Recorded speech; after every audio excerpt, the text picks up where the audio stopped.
जानिब। जल्दी सोने के लिए इस बात को जहन में रखें कि इस तरीके से अल्लाह ने हमें बनाया है। रात को सोएं और दिन में काम करें। आज मुझे कुछ नया पता चला, एक कुदरती कैंसर वैक्सीन का, जिसका तज़किरा आपसे करने वाला हूं।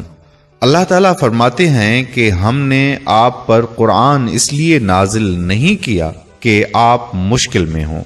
अल्लाह पाक ने हम सब के जहन में एक ग्लैंड रखा है जिसे पाइनियल ग्लैंड कहते हैं। इसे इंसानी जिस्म का हयातियाती घड़ियाल भी कहते हैं और ये हमारे बसरी आसाब से मुंसलिक होता है। ये इतना छोटा होता है जितना एक मटर।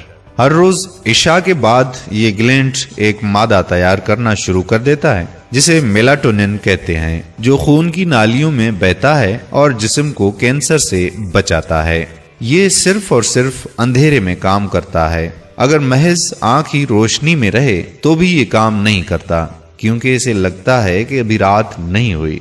फिर अगर आप रात को भी रोशनी में रहते हैं तो इसका मतलब ये है कि आप खुद को कुदरती वैक्सीन से महरूम रखते हैं।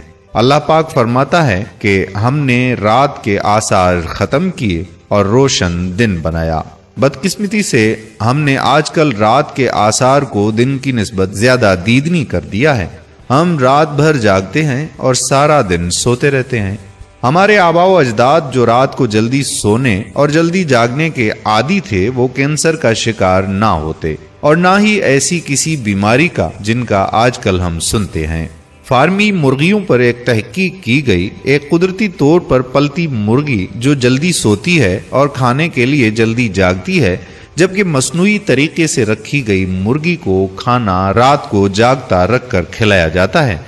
मसनूई तरीके से पाली गई मुर्गियों की वजह से 30% कैंसर हुआ, जबकि कुदरती तरीके से पाली गई मुर्गियां किसी भी बीमारी से पाक थीं।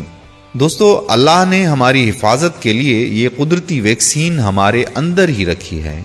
आएं जल्दी सोकर इससे फायदा हासिल करें। ये ग्लैंड इशा के फौरन बाद अपना काम शुरू करता है, जो फजर से 2 घंटे पहले तक जारी रहता है। जैसा कि हमें बताया गया है कि फजर से 2 घंटे पहले तक जो रात का तीसरा पहर है, अपने हिदायत नामा कुरान पे अमल करें और हमेशा तंदुरुस्त रहें इंशाअल्लाह। ये कैंसर का इलाज अहादीस से भी साबित है और साइंस से भी। इस शानदार इलाज की इस वीडियो को, जिसे अल्लाह ताला ने इंसान के अंदर रखा है,